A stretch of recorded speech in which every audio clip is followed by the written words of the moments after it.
Professor صاحب یہ ارشاد فرمائیے کہ یہ کائنات، یہ سارا جو کچھ کارخانہ قدرت ہے، یہ انسان کے لیے بنا ہے،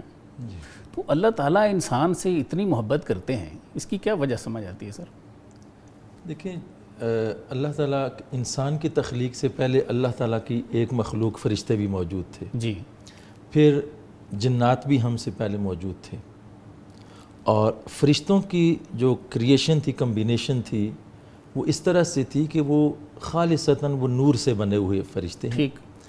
جن کی تخلیق کے اندر اٹ سیلف فَأَلْهَمَهَا فُجُورَهَا وَتَقْوَاهَا یہ سافٹ ویئرز نہیں ہیں۔ صحیح، لا یعصون اللہ ما امرہم ویفعلون ما یؤمرون، وہ کبھی بھی ڈس اوبے نہیں کر سکتے اللہ کو، کیونکہ ان کے اندر ڈس اوبیڈینس رکھی نہیں گئی ہے۔ ٹھیک، اور جب اللہ نے اپنی اس اسکیم کا ان کے سامنے اظہار فرمایا تو میں ایک انسان کو تخلیق فرمانے والا ہوں، تو اس وقت انہوں نے یہی کہا کہ آپ ایک ایسی مخلوق کو بنانے جا رہے ہیں کہ ہم تو اس سے کئی گنا بہتر جو ہے وَنَحْنُ نُسَبِّحُ بِحَمْدِكَ وَنُقَدِّسُ لَكَ، ہماری تو زبانیں ہمہ وقت ہم جو ہے وہ جب سے کریٹ کیے گئے ہیں اس وقت سے سوائے تیری عبادت اور بندگی کی اور کوئی بھی کام نہیں ہے۔ صحیح، تو اللہ رب العزت اپنے ان تمام مخلوقات کے سامنے جب انسان کی تخلیق کا وقت آیا تو انسان کی تخلیق کا جو کمبینیشن ہے اس کے اندر جو ہے وہ جسم کی شکل میں،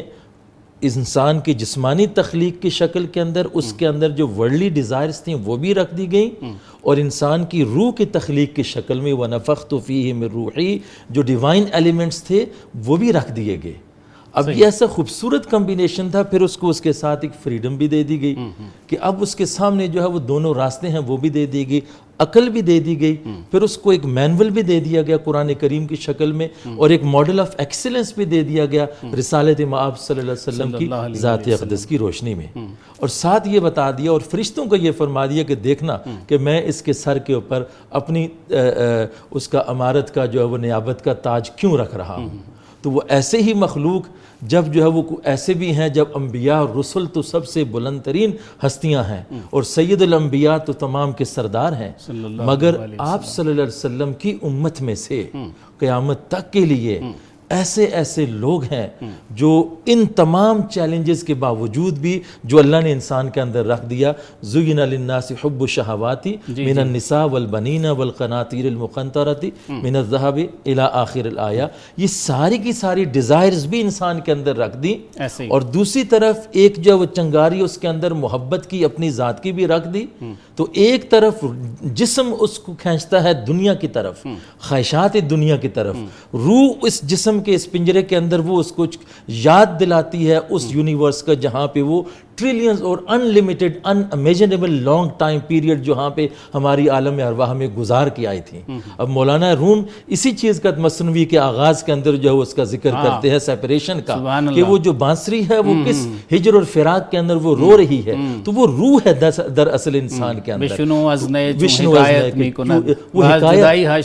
وہ اصل میں وہ بانسری جو ہے وہ انسان کے اس وجود کے اندر وہ روح ہے، وہ روح وہ روتی ہے، کیا روتی ہے؟ وہ جو اس کو خوبصورت سنگت فرشتوں کی میسر تھی، اسماء الحسنہ کا جو نور ان کو میسر تھا، the world of divinity, world of command, عالم الامر، اور اللہ رب العزت کی قربتیں جو اس کو میسر تھیں، وہ جو انجوائے کرتی رہی تھی، اس جسم کے پنجرے کے اندر آنے کے بعد وہ محدود ہو گئی، اب وہ اس طرف کھینچتی چلی جاتی ہے، جسم اس کو اس طرف لے کے جانے نہیں دیتا۔ اب اللہ رب العزت ہم سے اس لیے پیار کرتے ہیں کہ جب انسان ان تمام چیلنجز کے باوجود جو فرشتوں کو اویلیبل نہیں تھے، اس کے باوجود اپنی ڈیسٹینیشن، اپنی اس منزل کو نہیں بھولتا، پھر اس کے سامنے ایک ایسا انسان جس کو اللہ نے فرمایا لَقَدْ خَلَقْنَا الْإِنسَانَ فِي أَحْسَنِ تَقْوِيمٍ، وہ اس کا بایولوجیکل بھی ہے اور اسپرچول بھی جو ایکسیلنس ہے انسان کی کریشن کی، یہ جو بیان فرمایا ہے۔ پھر اللہ کی ذات جو اپنے فرشتوں کے سامنے کی حدیث مبارکہ میں آتا ہے، جب انسان کچھ بندے یہاں زمین پر بیٹھ کر